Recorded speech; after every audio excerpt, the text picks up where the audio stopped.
अगर तुम्हें horror stories पसंद है तो ये चैनल सिर्फ तुम्हारे लिए है। यहाँ तुम्हें मिलेंगी ऐसी कहानियाँ जो सिर्फ सुनने के लिए नहीं बल्कि महसूस करने के लिए होती हैं। हर वीडियो में एक नई कहानी होगी, एक नया डर होगा और एक ऐसा अनजाना सच जिसे शायद तुम पहले कभी नहीं जानते थे। ये सिर्फ कहानियाँ नहीं हैं, ये वो राज हैं जो अंधेरे में छुपे हुए हैं और आज की रात तुम उन्हीं में से एक सच का सामना करने वाले हो। लेकिन शुरू करने से पहले अगर तुमने अभी तक चैनल को सब्सक्राइब नहीं किया तो अभी कर लो, क्योंकि यहाँ हर हफ्ते ऐसी ही डरावनी और सस्पेंस से भरी कहानियाँ आती रहती हैं। और अगर तुम सच में हिम्मत वाले हो तो वीडियो को एंड तक ज़रूर देखना, क्योंकि हर कहानी का एंड उतना सिंपल नहीं होता जितना तुम सोचते हो। कभी कभी कहानी ख़त्म हो जाती है लेकिन डर वहीं रह जाता है। तो लाइट्स ऑफ करो, हेडफोन्स लगाओ और तैयार हो जाओ एक और डरावनी कहानी के लिए जो शायद तुम्हें रात भर सोने नहीं देगी। रात का वक्त था और हवा में एक अजीब सी ठंडक घुली हुई थी। जीप धीरे धीरे कच्चे रास्ते पर बढ़ रही थी, जहां दोनों तरफ घने पेड़ और झाड़ियां अंधेरे में किसी राज को छुपा रहे थे। यार रोहन, पक्का यही रास्ता है ना? अमन ने थोड़ी घबराहट भरी आवाज में पूछा। रोहन ने स्टीयरिंग पकड़ते हुए हल्का सा हंसकर कहा, हाँ भाई, यही मेरा एंसेस्ट्रल गांव है, पर इतना सुनसान क्यों लग रहा है? नेहा ने खिड़की के बाहर झांकते हुए कहा। दूर कहीं एक उल्लू की चीख सुनाई दी जो रात की खामोशी को चीर गई। जीप की हेडलाइट्स एक बड़े पुराने बरगद के पेड़ पर पड़े, जिसके लंबे लटकते हुए झाड़ किसी लटकती हुई लाश जैसे लग रहे थे। सब कुछ अजीब लग रहा था, जैसे कोई उन्हें देख रहा हो। बस थोड़ा और, गांव आ गया, रोहन ने धीरे से कहा। जैसे ही जीप ने गांव की सीमा पार की, हवा अचानक और ठंडी हो गई। गांव के घर मिट्टी के बने हुए थे और उनमें से ज्यादातर अंधेरे में डूबे हुए थे। कहीं कोई आवाज नहीं थी, न कुत्ते भौंक रहे थे, न ही लोगों की बातें सुनाई दे रही थी। ये गांव इतना चुप क्यों है? कबीर ने धीरे से पूछा। रोहन कुछ बोलने ही वाला था कि एक बुढ़ी औरत अचानक रास्ते के बीच आ खड़ी हुई। जीप झटके से रुक गई। औरत की आंखें सफेद थीं, बिल्कुल सफेद, जैसे उनमें कोई जान ही ना हो। पूर्णिमा आने वाली है, उसने धीमी और डरावनी आवाज में कहा। वापस चले जाओ। सबके दिल जोर जोर से धड़कने लगे। रोहन ने घबराकर पूछा, आप क्या कह रही हैं? औरत अचानक मुस्कुराई और उसकी मुस्कान इतनी डरावनी थी कि सबके रोंगटे खड़े हो गए। वो आ जाएगी, इतना कहकर वो अंधेरे में गायब हो गई। जीप के अंदर मौत जैसी खामोशी छा गई। भाई, मुझे लगता है हमें वापस चलना चाहिए, नेहा ने धीरे से कहा। रोहन ने गहरी सांस ली। नहीं, ये सब अंधविश्वास है, पर उसके दिल के अंदर एक अजीब सा डर जन्म ले चुका था। रोहन की पुरानी हवेली गांव के कोने में थी, एक बहुत बड़ी और पुरानी इमारत जिसकी दीवारों पर दरारें पड़ चुकी थीं। दरवाज़ा खोलते ही एक तेज़ बदबू उनके नाक में घुसी, जैसे किसी पुरानी चीज़ के सड़ने की स्मेल हो। अंदर चलो, रोहन ने टॉर्च चलाते हुए कहा। हवेली के अंदर अंधेरा इतना गहरा था कि टॉर्च की रोशनी भी कम पड़ रही थी। दीवारों पर पुराने तस्वीर लटक रहे थे। उनमें से एक तस्वीर पर कबीर की नज़र टिक गई। एक औरत की तस्वीर थी। उसकी आंखें सीधा देखने वाले को घूर रही थीं और सबसे अजीब बात, उसके पैर उल्टे थे। ये क्या है? कबीर ने डरा हुआ पूछा। रोहन ने एक पल के लिए तस्वीर को देखा, फिर नज़र हटा ली। चुड़ैल। सब एक साथ चुप हो गए। ये बस एक कहानी है, रोहन ने जल्दी से ऐड किया, पर उसकी आवाज़ में यकीन नहीं था। तभी हवेली के अंदर से हल्की सी पायल की आवाज़ आई। चन चन चन। सबके चेहरे सफ़ेद पड़ गए। तुम लोगों ने सुना? नेहा ने धीरे से कहा। किसी ने जवाब नहीं दिया। आवाज़ धीरे धीरे करीब आ रही थी। चन चन चन। फिर अचानक सब चुप हो गया, जैसे कुछ था ही नहीं। रोहन ने ज़ोर से कहा, कोई है वहाँ? कोई जवाब नहीं आया। बस हवा का एक तेज़ झोंका अंदर आया और दरवाज़ा ज़ोर से बंद हो गया। धड़ाम। नेहा चीख पड़ी। कबीर ने तुरंत दरवाज़ा खोलने की कोशिश की, पर दरवाज़ा जैसे जम चुका था। ये खुल क्यों नहीं रहा है? अमन ने जोर लगाया, पर दरवाज़ा नहीं खुला। तभी ऊपर के कमरे से किसी के चलने की आवाज़ आई। थक थक थक, जैसे कोई धीरे धीरे सीढ़ियाँ उतर रहा हो। सबकी सांसें रुक गईं। रोहन ने टॉर्च ऊपर की तरफ की और जो उन्होंने देखा उसने उनकी जिंदगी हमेशा के लिए बदल दी। सीढ़ियों के टॉप पर एक औरत खड़ी थी। उसके बाल जमीन तक लटक रहे थे।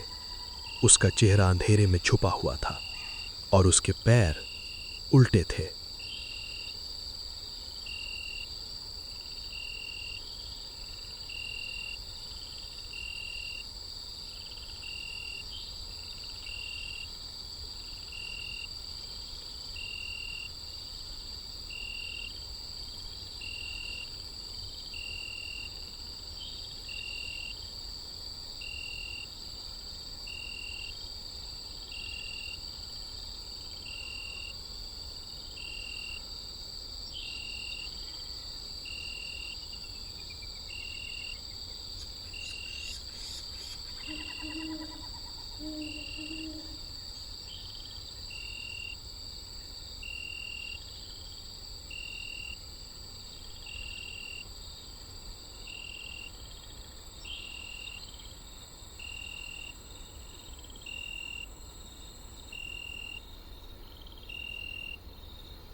पहली मुलाकात। हवेली के अंदर हवा अचानक और ठंडी हो गई। वो औरत सीढ़ियों से धीरे धीरे नीचे उतर रही थी। हर कदम के साथ उसकी पायल की आवाज़ गूंज रही थी, चन चन चन। रोहन के हाथ से टॉर्च लगभग गिर ही गई थी। नेहा रोहन के पीछे छिप गई थी। उसकी सांसें तेज हो चुकी थीं।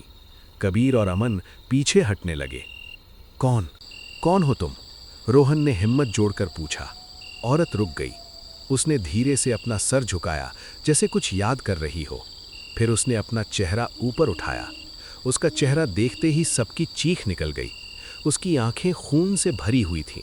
उसके होंठ फटे हुए थे और दांत तेज और काले थे। मैं, उसने धीरे से कहा, आज भी यहीं हूं।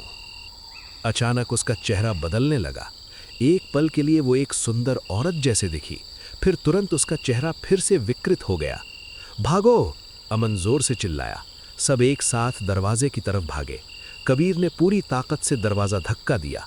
इस बार दरवाज़ा खुल गया। सब बाहर निकलकर दौड़ने लगे। पीछे से वो औरत जोर से हंसी, एक ऐसी हंसी जो इंसान की नहीं हो सकती। उसकी आवाज़ पूरे गांव में गूंज गई। रोहन ने पीछे मुड़कर देखा। वो औरत दरवाजे पर खड़ी थी।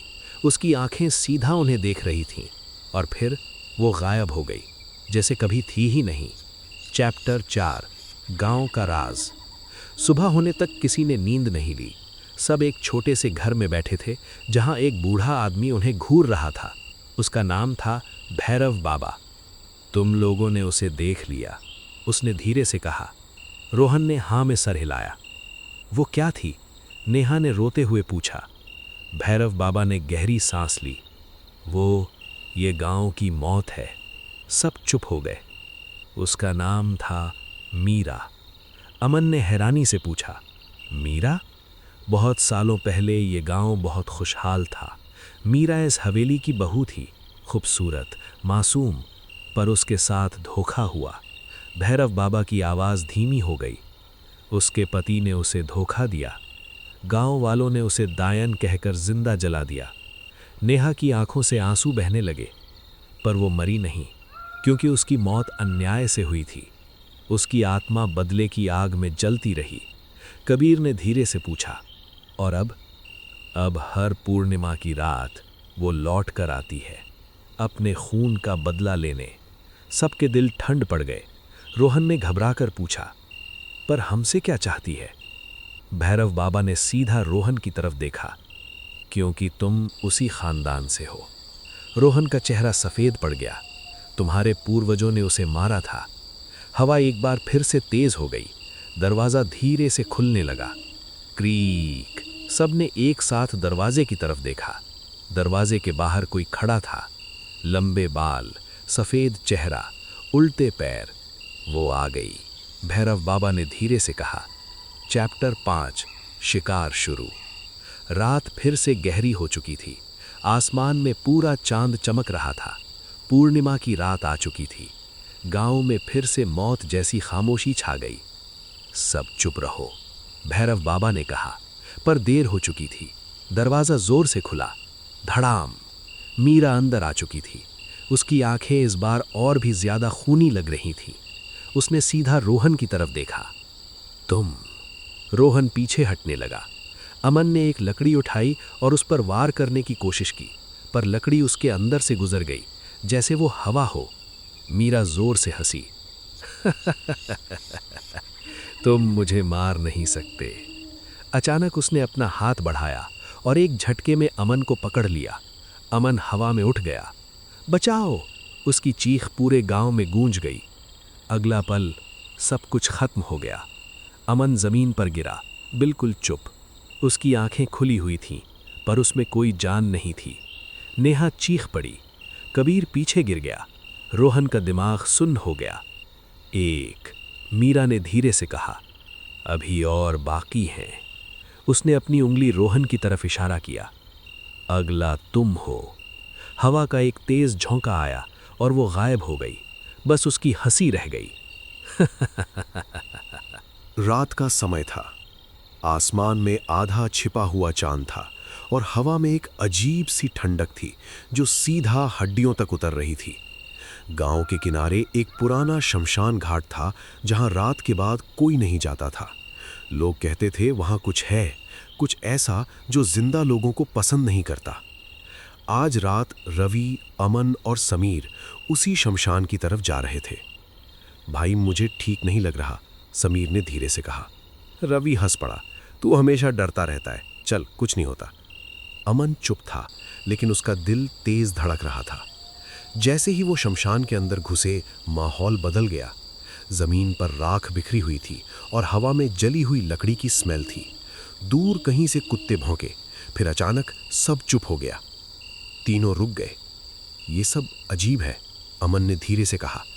तभी रवि ने टॉर्च जलाई और आगे बढ़ा, और उन्होंने उसे देखा। बीच में एक बड़ा सा बरगद का पेड़ था।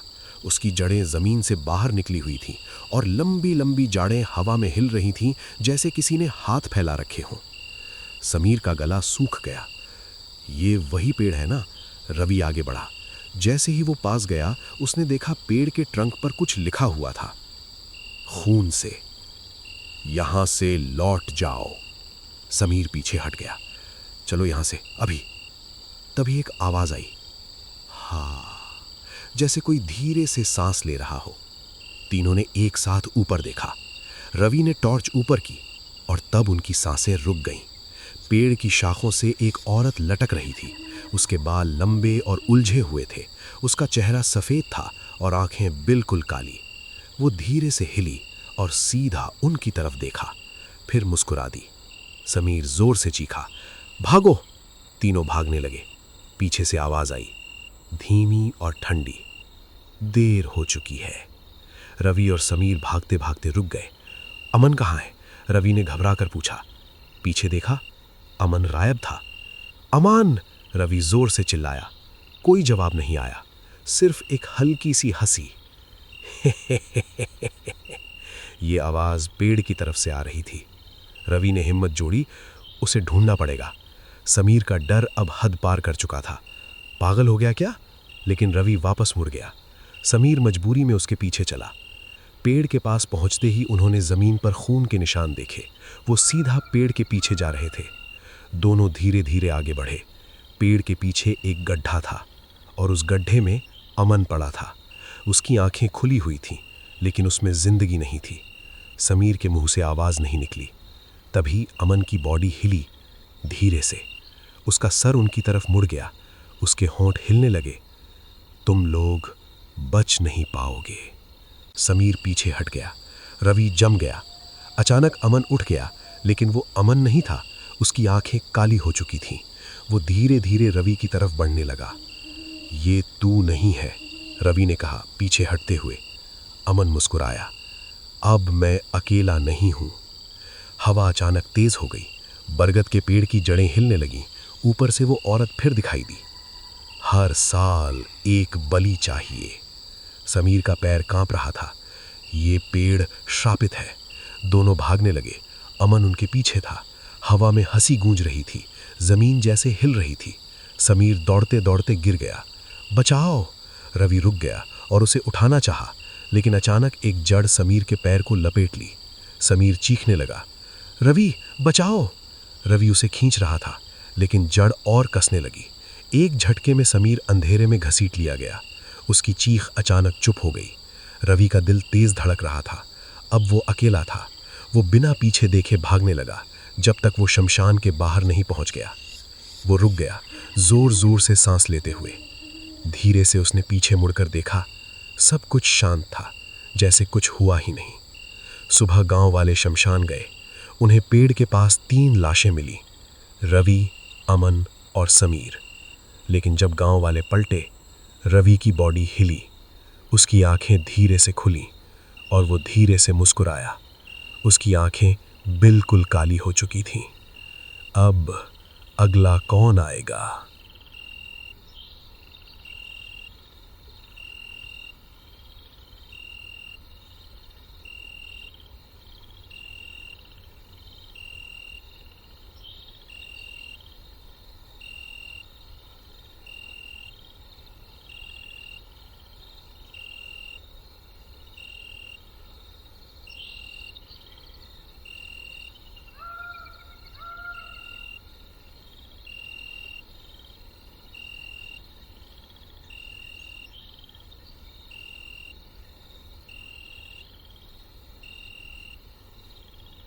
आज की रात शायद तुम्हारे लिए एक नॉर्मल रात हो, लेकिन जो कहानी तुम अब सुनने वाले हो वो बिल्कुल भी नॉर्मल नहीं है।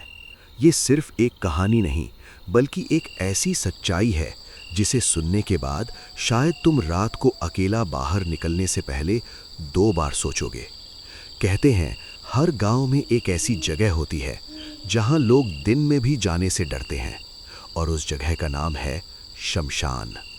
जहां जिंदगी खत्म होती है लेकिन कहानियां शुरू होती हैं।